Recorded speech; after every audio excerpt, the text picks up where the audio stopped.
Well, welcome to Module 4. Now, you've done your research, you did your study of the scripture, it's time to develop the sermon. So we can take a look at a lot of different ways of doing that. And what I recommend is the 3-point model that comes from when we were in high school. First, you have an introduction where you basically tell them the 3 points of your argument, and then you have each argument laid out, and then you have a conclusion.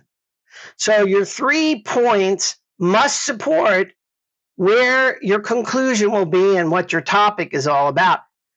So think about that for a moment, and we'll start to take a look at some things. So, developing the sermon. First, what's your main point? What is it you're trying to get across? Bear in mind, people can't deal with many topics. You got to pick one. So you may have a piece of scripture that could cover more than 1, 2, 3 topics. I've had them. And what you have to do is narrow it down to one main topic. They're not going to be able to deal with more than one main topic. If you have to, cut your scripture back. Maybe you can, maybe you can't. Depends on what that scripture is. The scripture also has to support what you're talking about. I've heard sermons where it is clear that the preacher wanted to get across some social point that was not biblical. And it was really obvious it wasn't biblical because they couldn't come up with a Bible verse that fit. So think about that. Now, let me also show you the slide I just described to you. Introduction, support point 1, support point 2, support point 3. You can go to 4. You're starting to lose them after 3. 2 is even better. 3 seems to be a pretty good number. Again, if you don't have 3, don't worry about it, but you better have at least 2. If you only have 1, maybe you want to rethink what you're doing. When you get into the conclusion part, remember, you've got some motivation going on here. How are you going to motivate them? That's got to be in the conclusion. And that's where you tie all of this together. Then what you have to do is create transitions from the intro to point 1, point 2, point 3, and then into the conclusion. You have to have some decent transitions so that people will follow you as they're going through your sermon, or I should say listening to it. Graphics on the screen, outline on the screen, but you got to have transition sentences.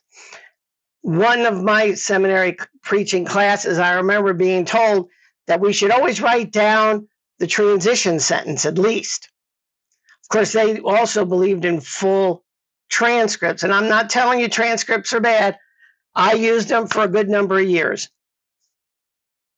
So go ahead and do that. Create your transition sentences. Also, you have to have a closing. Now, here's where it gets kind of interesting. I have seen preachers, they have no closing. They'll turn around and pray about what they just said. Well, that doesn't make any sense. I just gave you a sermon, not a prayer, and I'm going to now conclude it with a prayer. And basically, I've seen them repeat the whole thing. Saw one pastor who actually had a longer closing prayer than the sermon. I do not use closing prayers. You need to figure out how to close. There have been times, very few, where, again, I'm working off an outline on a screen where I just couldn't come up with the closing for some reason. I lost it. And then I turned around and said, "Amen," and off we went. Not a good way to do it. If you have to and you're stuck, you're stuck. But work on those closings. So, go to the book. The workbook has some questions in there for you to contemplate and to work on. And start putting your sermon together. Do your sermon outlines. Get rolling. Because I hope you've picked a piece of a passage to do this. You know, reading about it, you're exegeting it, on and on and on. Hopefully you've been picking one as we go. So go ahead and take a look in the book, and I'll see you in the next module.